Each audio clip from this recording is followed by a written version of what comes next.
Good evening, friends. Steve here. I guess I didn't put the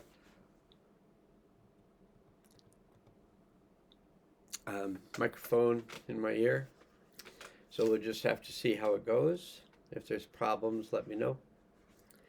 Um, this is going to be the Attuned um, reading, which I'm going to be doing every day if I can.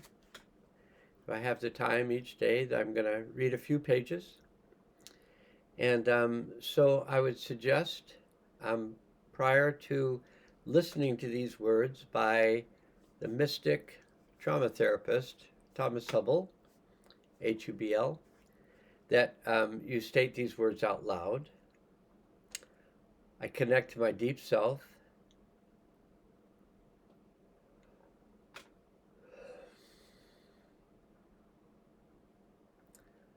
I connect to my higher self.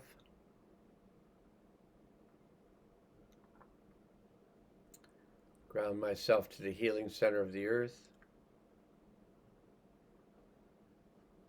I open myself to the healing power of the One. I release anything not useful to me now.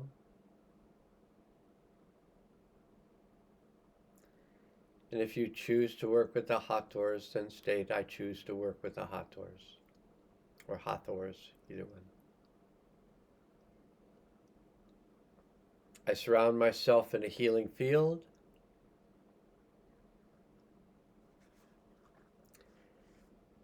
And I open my consciousness to receive the energetics of these words that were written by Thomas Hübl.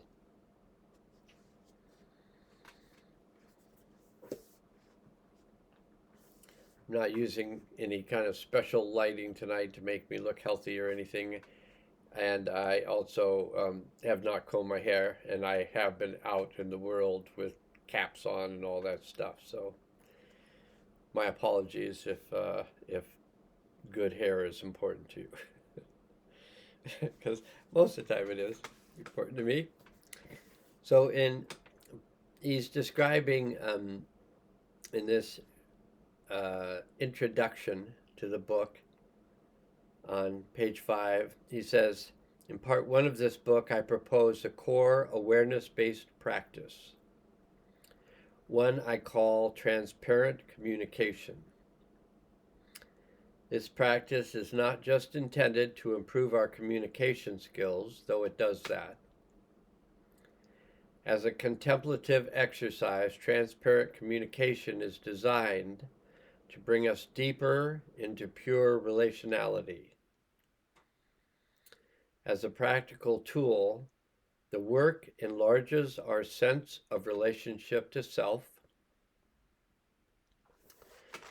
coheres our sense of connection to and belonging with others, and enhances the way we exist in family and community.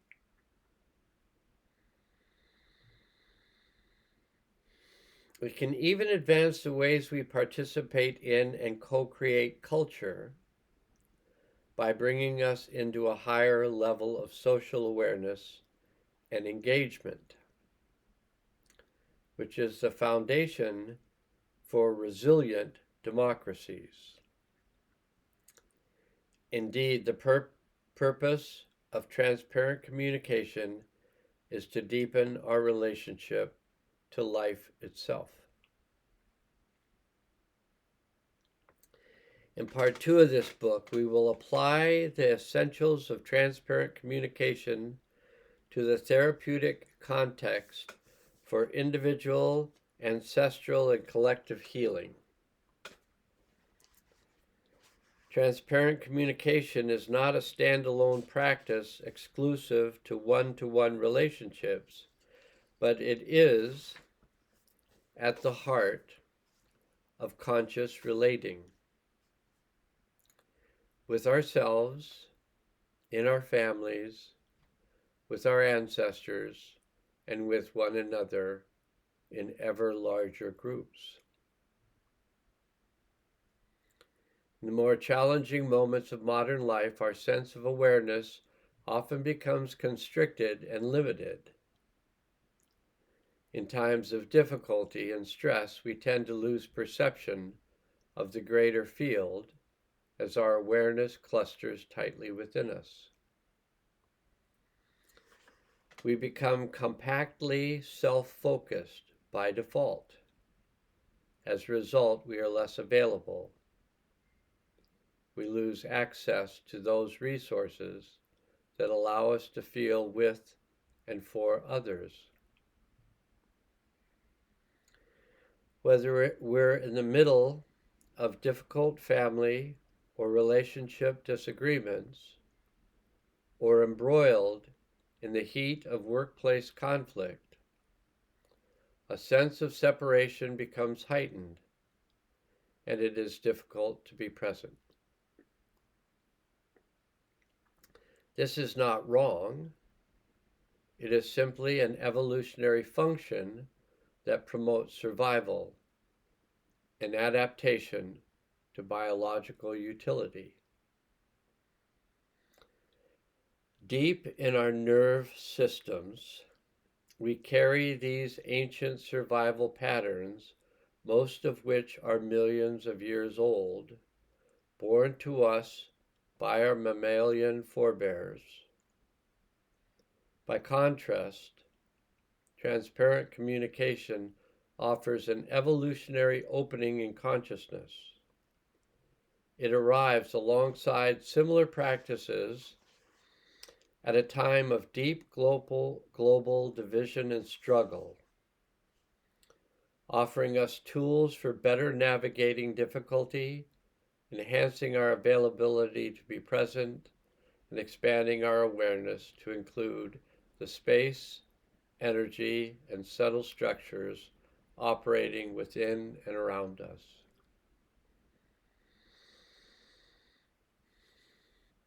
I'm going to read that last part again. Enhancing our availability to be present and expanding our awareness to include the space, energy, and subtle structures operating within and around us.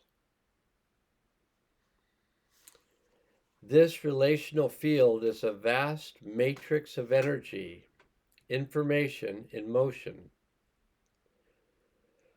which exists within, around, and between us. Transparent communication helps us to bear witness to this field.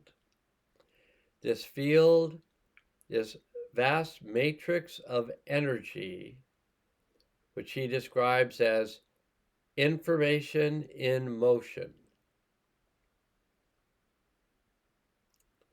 It is about relating more than it is about relationship. Relationship is possibly a noun. Relating is possibly a verb. Oh, it is a verb, not a noun. There you go. A process, not a thing. I must be getting into the field of the book. The more we practice, the more our awareness grows, so that we begin to observe and distinguish not only aspects of the relational field that are fluid and clear, but also those that are rigid, frozen, stuck, dissociated, and in shadow. And we learn to perceive the impact of individual and collective trauma upon the field. The effect of transparent communication is the power to illuminate that field, infusing its byways and interstices with the light and lucidity of awareness to bring healing and repair to the collective. When I speak to groups or before an audience at an event, it's not enough that I show up knowing what I wish to say. To be effective, I must be in dialogue with the whole and therefore aware of the group or the audience as a dynamic system. Only noticing what is happening for me is not enough. must be able to accurately feel and adapt to the needs of my listeners. I need to clearly sense my participants' degree of availability and curiosity. I also need to perceive whether and when I am being heard and received, or what else might be needed or present. The clarifying of the relational matrix comes with expanded awareness and offers an acceleration of our coming into relationship. Coming into relation. This is the leading edge of communication and leadership, and it requires deeper awareness of the intersubjective space from all. Throughout this book, you will find an exploration of mystical and scientific theory alongside opportunities for guided contemplation.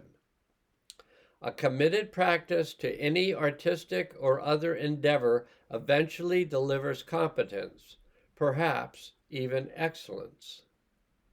As an engaged contemplative practice, the art of transparent communication is no different. Dedication rewards mastery. We can shape our daily lives into a deep and steady practice for accessing higher relational skills, working towards mastery in our ability to embrace the qualities of stillness and movement, recognize the functions and forms of perception, transcend outmoded habits, illuminate the relational field, filling it with awareness, and learn the arts of attunement, sensing, and presencing. Facing the complexity, uncertainty, volatility, and ambiguity of our time with wisdom requires our coming into clear alignment, deeper coherence, and truer connection with ourselves and one another, with nature, and with the cosmos. To prepare the way we must study and practice, I offer this book in service of the path. That seems to be enough for one evening. I very much look forward to being on this adventure with all of you who decide to join me on this adventure. And before departing, I'll leave you with this story. When my son was very young, he really didn't much care for the stories that I was reading him out of books. And I began to tell him stories, making the characters fit the life issues he was working with. So I made up these characters who represented many things in his life and how those characters dealt with their life and became really successful in their lives, even though they had very difficult beginnings. And I had numerous stories, and he would tell me which story he wanted me to tell, which group of characters. And the interesting thing about these stories was I would watch the story like I was watching a movie, and I would just describe it to him. And I recorded these for years, like almost nightly storytellings of one or another of the groups of people that were involved in the stories. And sometimes there would be a couple characters that the stories would go on about those characters for months. And there were some really funny names of the characters. Like one of the characters' name was Buckle, and he just loved that name. So I probably told him these stories from the time he was around 4, up until the time he was at maybe 9 or 10. And then when he was 13, his mother and I went through a divorce, and she was the more maternal. She was the more mature on some levels, and one of the oldest child was going off to college in the local area, but the two younger children remained with her. And then I just participated in taking them to their sporting events and attending their sporting events and doing various things with them, but no longer storytelling, and he was no longer interested. But when he was 16 years of age, and I was supposed to pick him up and take him to, I think, a hockey practice or something, I knocked at the door, rang the doorbell, no response. I went into the house. There was no one else in the house but him. I went down the stairs to the lower level where his room was. And as I came walking up to his room, I heard my voice. And I thought, that's interesting. And so I walked closer to the room, and he was napping and listening to one of the stories that I had told him when he was a child. And it touched me in such a deep place in my heart that those stories had impacted him so completely that he, at the age of 16, was listening to those childhood stories again because they gave him a model of who he could be in his life, which is very much who he became.